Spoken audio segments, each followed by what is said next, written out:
and scores! Emily Curlin ties the game!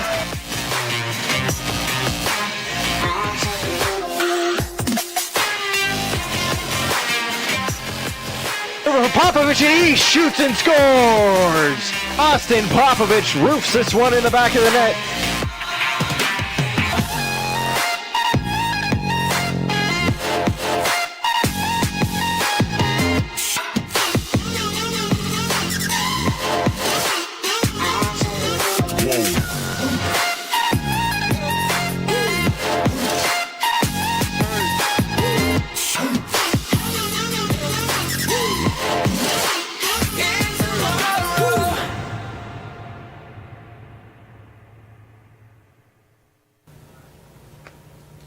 Welcome to Colonial Sports Center. I'm Logan Carney here with David Szymanski, the Dream Team, back again. Now, David, we have a couple people in the studio tonight. Why don't you tell us a little bit about what our viewers have looking forward to? We do. We've got a special piece on Nneka Ezigbo, who I think should be considered for NEC Player of the Year. So we'll get to look at her season so far. But then also in studio, Emily Harley, coming off of a career game for the women's hockey team. We're going to get a special look at that game and how she was able to score a hat trick. And of course, Army Century Media's very own Tyler Gallo, also in studio tonight, is going to be talking about the women's basketball team. As you alluded to, we got a lot going on with them. A basketball, hockey heavy show. Speaking of basketball, though, men's basketball team played tonight. They took on Sacred Heart and one of just 2 games left in the season. So why don't we go ahead and show you guys what happened from that game.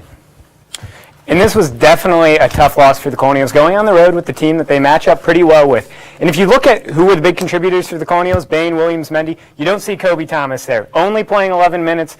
That's interesting. Second half, the Colonials only were outscored by 1 point, so very slow start on the road, on this road trip. Of course, a couple of big scores for Sacred Heart. Zach Rads, 20 points. Sean Huen, 32. Of course, there was a women's basketball Colonial that we alluded to that scored 30 points this past week, but that'll be later in the show. Absolutely.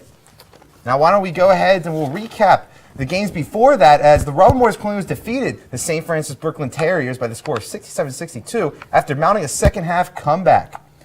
How did that happen? Why don't we take a look at the highlights. Terriers and Colonials, John Williams here is going to get things started off with a 3-pointer.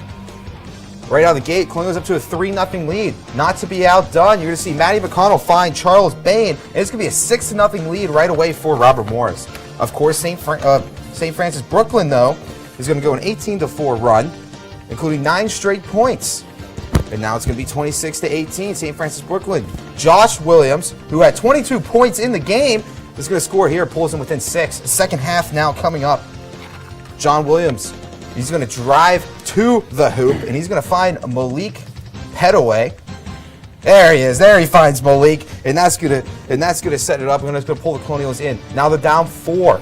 Over in the corner, Josh Williams. I said he had 22 points. He was lights out from the 3 in that game. He had very pivotal moment, 3 threes consecutive row that put the Colonials back in. And of course, a big dunk by Kobe Thomas. He puts English on it, and the Colonials win 67-62. Great win it was for the Colonials. The women's basketball team started this year with a historic streak in conference play. However, all great things come to an end, and so did their streak when they played Mount St. Mary's on the road. Coming back home from that loss this past weekend, they hosted St. Francis Brooklyn in their second matchup of the season. Having won the first game of the year against St. Francis Brooklyn comfortably, the girls had to be confident going into this contest. Let's see if they would continue their win streak at the North Athletic Complex, where they have not lost all year, and they didn't lose last year. Logan, see Nina Augustin trying to finish there. Nneka Ezigbo, though, with the board and the putback. She has an incredible game for the Colonials with 16 points and 9 rebounds. As we go into the second quarter, you're going to see the Colonials with a pretty comfortable lead, something that they're pretty used to at home, and a great finish down low right there for the Colonials. And you see Nneka passing it out. Bella Passette with the 3, freshman, 11 points on the night, and it was a great game. And Logan, what I really think was huge for the Colonials in this game was their performance off the bench. We know how deep this team is and how many people play, but get this, 23 bench points for the Colonials. You see a variety of players out there in every single highlight. And St. Francis Brooklyn, only 6. Yeah, Very, very deep team. Both basketball teams very, very deep. That's obviously been a big strength for both of them this season. And the Colonials would end up on top, 74-57.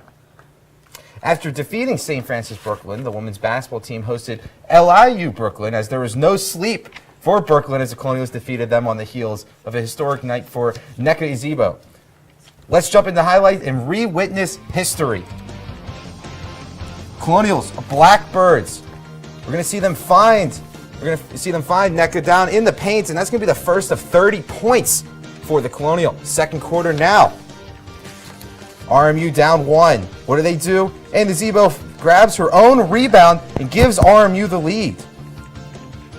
Nina Augustine now misses the layup, set up Erie Azimunudo, and that's there for the rebound. Now we're going to go to the third quarter. It's going to be more of the same from NECA, as she finished with career-high 30 points, like I already said, but she also finished with 11 rebounds. Double-double for the big man for the Colonials. It's now... And now let's just see Robert Moore. Sorry there, but we see 45-30 now. Robert Morris leads Nina Augustine with the three-pointer in the corner, and Colonial's going to win that one 71-54. And you talked about it there, Logan. NECA Ezebo with incredible games, something that hadn't been done since 2014. So let's take a look at how her season's unfolded in this piece that we've put together.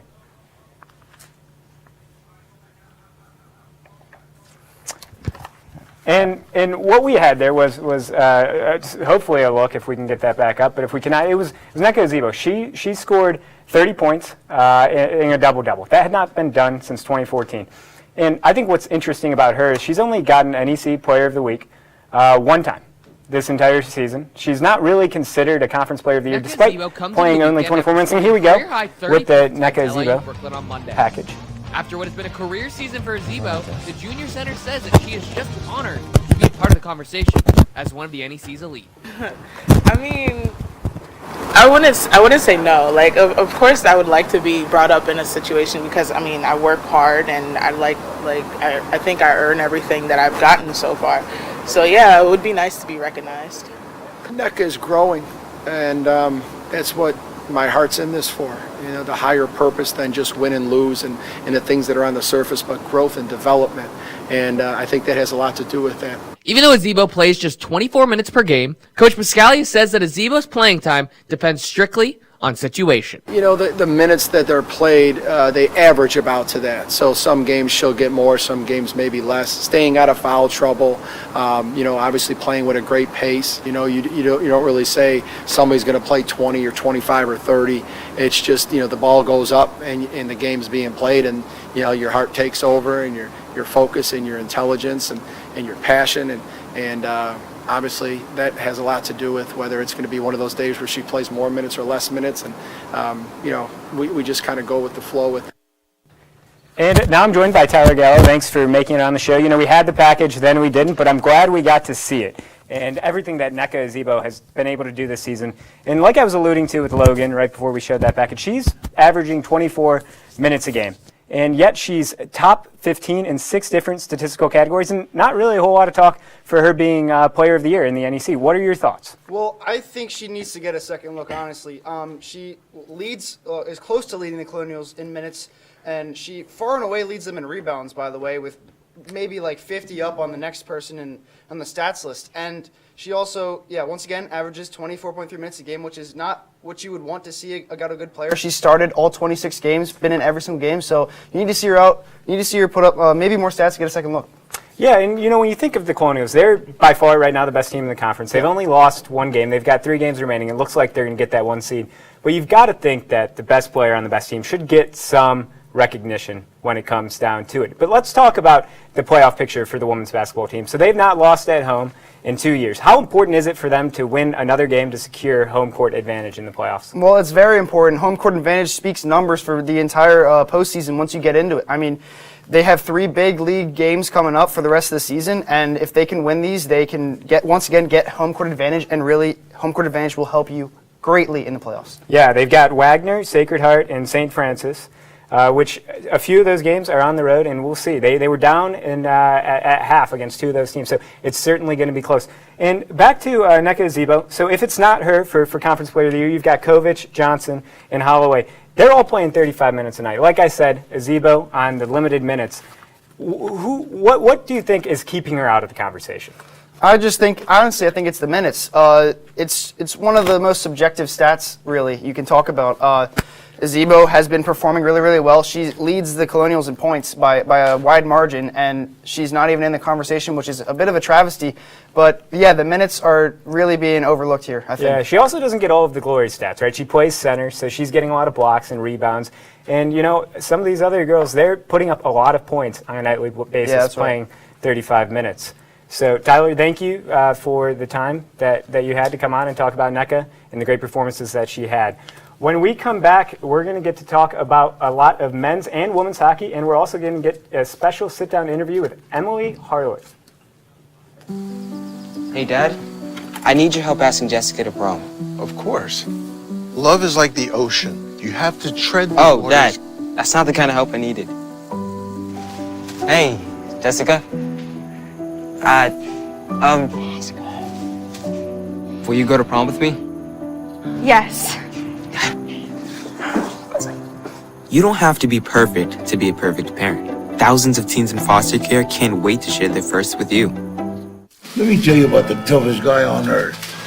He has the crazy strength to lift the man that raised him up without even flinching. This guy, this warrior, will always be by his father's side, even if his dad will hardly remember. If this guy isn't the toughest guy on the planet, then I don't know who is. Caregiving is tougher than tough. Find the care guides you need at aarp.org/caregiving. What do you think you're doing, Kevin? Was just gonna drive home. There are several warning signs present that you shouldn't be driving. Like hearing voices? Like your text-to-emoji ratio? Oh man, the selfie. Selfie nailed it. We all have warning signs that let us know that we're probably not okay to drive. Mine is pretending to be your subconscious. Craig, come on man, let's split a ride home. Hey, Bobo, do trees tell each other stories? I'm sorry. I'm afraid I don't know that. Hey, why don't we go find out? Listen. Can birds draw pictures? I don't have an answer for that. Dad, do stars visit their friends? Look!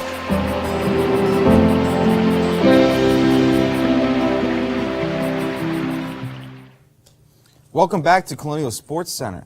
The Robert Morris women's hockey team, by the way, we have one of them in studio tonight with Emily Harley, hosted Mercyhurst this past weekend, splitting the series with the Lakers. Let's jump right into the first game of their two-game home series with Mercyhurst. Colonials Mercyhurst, you're going to see the Colonials fall down 1-0 here after a score by Alexa Vasco off of the rebound. Second period now, the Lakers have a 2-1 advantage. Look at this move in slow motion. What a goal by Michelle Robillard for Mercyhurst. 2-0 now. Colonials on the power play. And I just talked about a great goal for Mercyhurst. What about a great goal for Robert Morris? Maggie Legou with a phenomenal goal on the top shelf. And the Colonials are going to tie things up here with Emily Curlett in the second. That's going to be the last goal for Robert Morris, though, as Mercyhurst is going to score the next three. The first one on this 5-on-3 right here. And the final score for Robert Morris in Game 1 of the two-game set, 5-2, Mercyhurst. Earlier this year, the women's hockey team had a two-game series with Mercyhurst that felt eerily similar to this past weekend series. It was earlier this season that they lost their first game but came out seeking revenge in Game 2. Let's see if their desire to amend the previous night's performance was on full display again in Game 2 of this home series. Colonials against the Lakers, home ice, and let's see what the Colonials can do. In the first period here, we're going to get numbers going the Colonials' way as they get down the ice here, and this is going to put the Colonials in an early lead with the goal from Lexi Templeman. 1-0 going into the second period. which is going to be full of scoring. There's going to be 3 goals scored, and right there you see Emily Hurley score, and it was an incredible night for her. As we go into the third, it was 2-1, but Emily Harley, she last year only had 1 goal. This season she had 2 heading into the night, but she ends up with the hat trick for the night, and we're going to get to hear about this performance in just a few. But the Colonials, in this pivotal second game of the series, they're going to end up winning 4-1. Arlie Desmet played a great game in net. Despite 25 shots, Mercyhurst only netting 1 goal. A great game for the Colonials and a great game for Emily Harley. All right, well, thank you for that recap of that. But I'm here with Emily Harley. You had a hat trick in that second game. Just walk me through that. How was that first collegiate hat trick? It was really an amazing experience. Not everybody, when they play their college career, get to have one of those moments like that, but it was a true team effort, got help from everybody on my line, and really made the night special. And then before you came here, you were on the 2015 and 2016 USA National Development Program. How did that prepare you for collegiate play here? Yeah, going to that camp, you get to work with a lot of collegiate coaches, and you get to get some talks with some of the national team players. They really just give you good advice and sort of represent themselves in a way that you want to copy them and figure out how to get to that level, and you can just kind of see how they did it. Well, thank you, but coming up after the break, I'm going to continue my interview here with Emily, and we're going to toss it back to the desk with Logan and David as they recap men's hockey as they played RIT. I was physically at school, but my mind wasn't at school. I had problems at home. So when I met our niece, she started helping me a little bit, like, Nia, I don't know what you're doing, but your future is more important. She's my strength. It takes a village to help somebody get their diploma. It changes your whole life.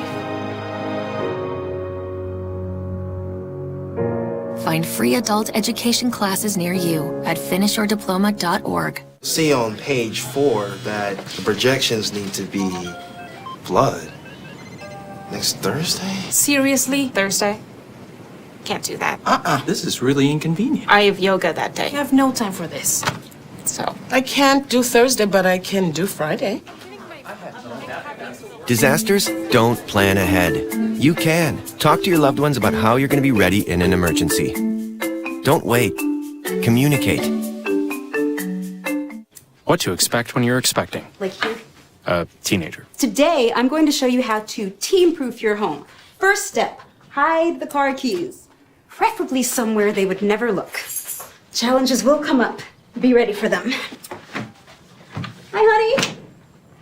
Ready for the... Mom, you don't use mannequins in the mannequin challenge. You don't have to know it all to be a perfect parent.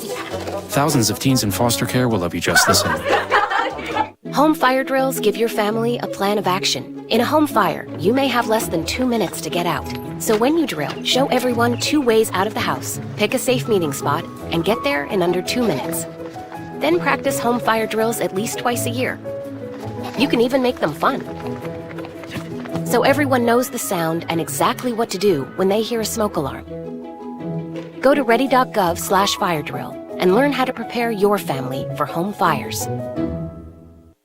I'm back here with Emily Harley. Thanks again for being here. So you have 2 brothers, Thomas and Stuart. Thomas currently plays in the OHL with Mississauga, and he's actually the 22nd ranked prospect in next year's draft. How was it learning and just teaching the sport with your 2 brothers? Well, Thomas is younger than me, so when we were younger, I'd get some extra ice going on with his practices and his team. My dad was one of the coaches for his team, and now that he's older and bigger and stronger than me, we get to work together in the summer and get some skills in, and we just have some healthy, brother-sister competition, so we push each other. And then, since you're a sophomore, last year you played with arguably one of the best players in recent RMU women's hockey, Brittany Howard. How was it playing with her and learning from her? I mean, obviously she's a great player. She was one of our best, got so many points, leader on the team. She was just inspiring for us to follow behind and work together. and she helped us in every aspect on and off the ice. And then, well, speaking of that, there's some seniors on this team this year. Some of your key scorers, key players. How do you expect to not only deal with their loss, but how did they help you learn your way through the ranks? Yeah, well, a lot of the things that they do is helping teach the younger girls about the culture of the Colonials and how we want to go into every game, what we need to do.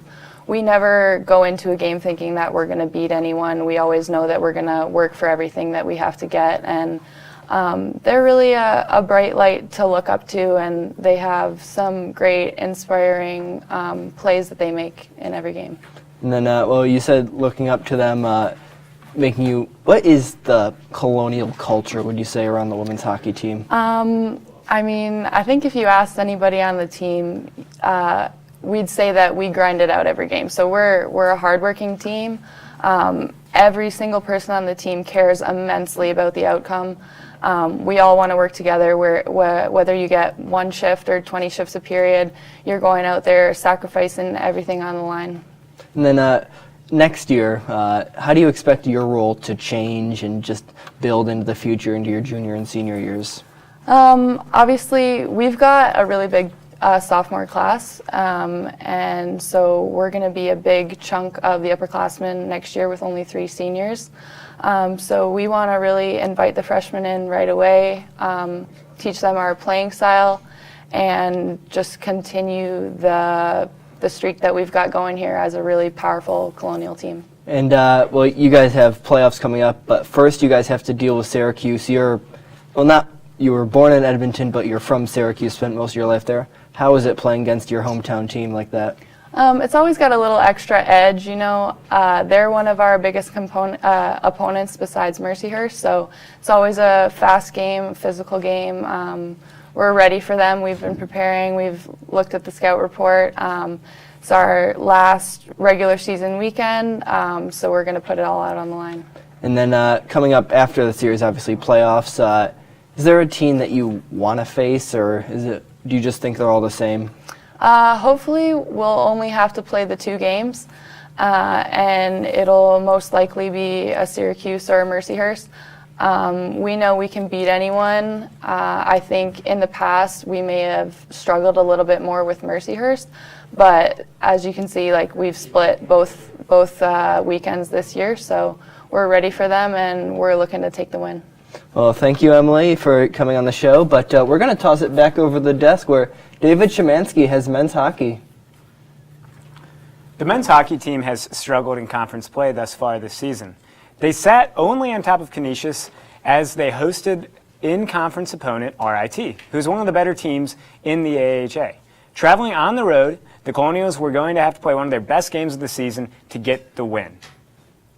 However, Logan, they did not get the win, but they end up with a 2-2 tie. And the Colonials in this game got up early. They scored 2 goals in the first period, but RIT came storming back in that third period. Yes, and the Robert Morris men's hockey team, as you said, comes to a close this weekend. But we're going to see their loss from Friday, as you just showed them the tie from the second game of that series. So why don't we go and show them the first game for Robert Morris from this past week against RIT.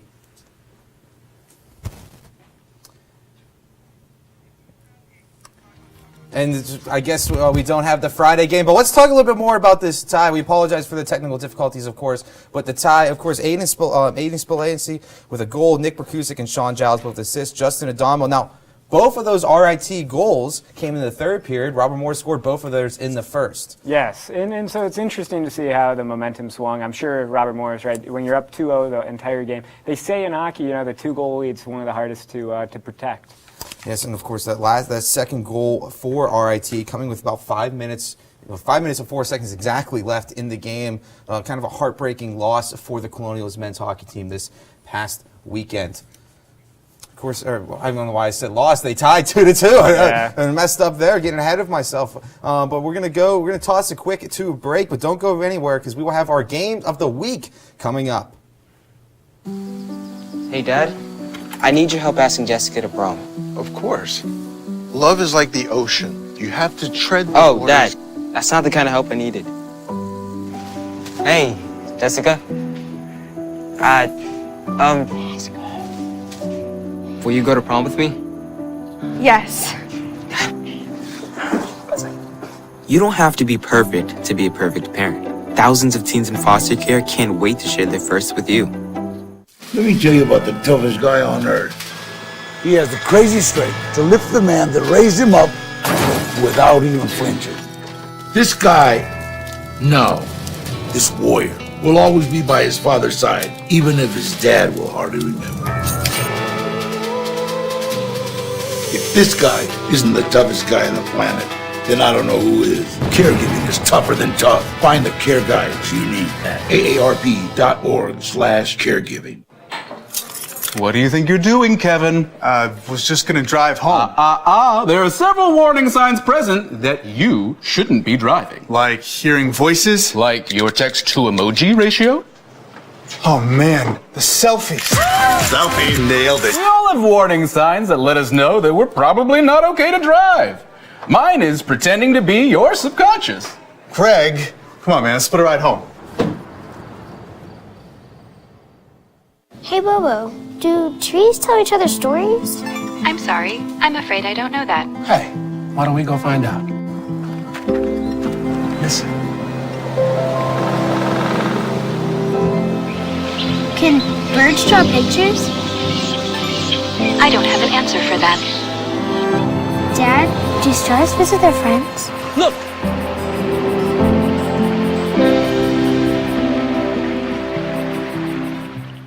Welcome back to Colonial Sports Center, and now is one of the best times of the week where we get to talk about our games of the week. And Logan, I'm always curious to see which game you're going to pick. So Yes. What is it this week? This week, I'm going to take the men's lacrosse team taking on High Point. Now, High Point, their third-ranked opponent of the year. 13th in the country, 11th in the country, depending on who you want to pick. Of course, a couple players to watch for the Robert Morris men's lacrosse team. Ryan Smith, 7 goals, 3 assists, 10 points. He's tied for first in the team with Matt Schmidt in terms of points, who also has 10 points. Asher Nolding for High Point, 1 goal, 13 assists, though. Phenomenal performance by him. Of course, the last time that they've met was actually last year when RMU won 16-11. High Point, known for their very, very good lacrosse program for both men's and women's. They're 4-1 this year. That one loss being to a very good Notre Dame team. I'm gonna say this is my game to watch for this week. I think that is, Logan, an absolutely worthy game to pick. But my game of the week is the women's hockey team. They split a series earlier this year with Syracuse. And this weekend, they host them for a 2-game series at Colonials Arena. With conference standings hanging on the result of every game, my game of the week is this one as the Colonials take on Syracuse. And you see a few players to watch for the Colonials.